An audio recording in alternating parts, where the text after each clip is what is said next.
रामरूप दास, प्रदेश अध्यक्ष, अखिल भारतीय संत समिति छत्तीसगढ़। ये संत जनों के खिलाफ जो अपमान की बातें हो रही है लगातार, इसके विरोध में आज आप लोग प्रदर्शन करने वाले, क्या कुछ माहौल है, कैसा कुछ क्या चाहते हैं? देश भर में जो वर्तमान माहौल चल रहा है कि सनातन का अपमान करने के लिए कुछ लोग तुले हुए हैं। अभी संसद भवन के सामने जो लोकतंत्र का पवित्र मंदिर है, उसके सामने पप्पू यादव, राहुल गांधी और अवधेश प्रताप सिंह जी ने मिल करके जो संत वेश बना करके संतों का अपमान किया। संत केवल वेश नहीं है, सनातन की परंपरा का प्रतीक है।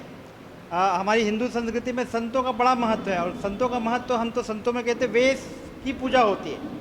वे वेश दिया हुआ है, ये भगवान का वेश मानते हैं। संत वेश को भगवत का वेश मानते हैं, भगवान का वेश मानते हैं, और उसका अपमान यानी पूरे सनातन समाज का अपमान ये कहलाएगा।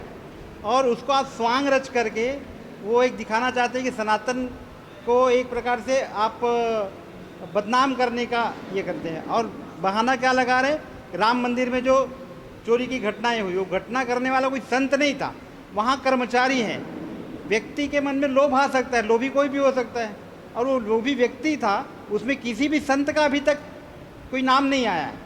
लेकिन फिर भी आप सनातन को बदनाम करने के लिए संतों का वेश बना करके, संत का वेश बना करके ये स्वांग जो रचे हैं, ये एक प्रकार से सनातन का अपमान है। उसका विरोध करने के लिए आज अखिल भारतीय संत समिति पूरे छत्तीसगढ़ के संतों को या इस स्थान पर बुला करके और राष्ट्रपति के नाम पे हम ज्ञापन देना चाहते हैं कि ऐसे जो सनातन के अपमान करने वाले माननीय सदस्य हैं संसद के, इनका सदस्यता समाप्त होनी चाहिए, और आगे के लिए एक सीख मिलनी चाहिए कि सनातन का अपमान सामान्य बात नहीं है। इसको एक गंभीरता से लेकर के इस पर संज्ञान होना चाहिए। राष्ट्रपति को हम इसी बात से आज ज्ञापन देने के लिए आज यहाँ पर एकत्रित हुए। आप लोग की जो मांगे हैं अगर पूरी नहीं होती तो आगे की रणनीति क्या होगी? आप चरणबद्ध आंदोलन करेंगे, क्योंकि हम लोग संत बने ही इसलिए सनातन की सुरक्षा के लिए, और हम लोग उसका विरोध नहीं करेंगे तो समाज को हम कैसे दिशा दे पाएंगे। तो जरूरी नहीं है कि हमारी मांग नहीं मानी जाएगी तो आज आंदोलन करके हम चुप बैठ जाएंगे। इसको हम आगे तक चलाएंगे, जब तक सनातन का अपमान होते रहेगा तब तक हम सनातन के लड़ने के लिए ये बाना हमने इसीलिए लिया हुआ है। जनता के बीच क्या मैसेज देना चाहते हैं सनातन धर्म को?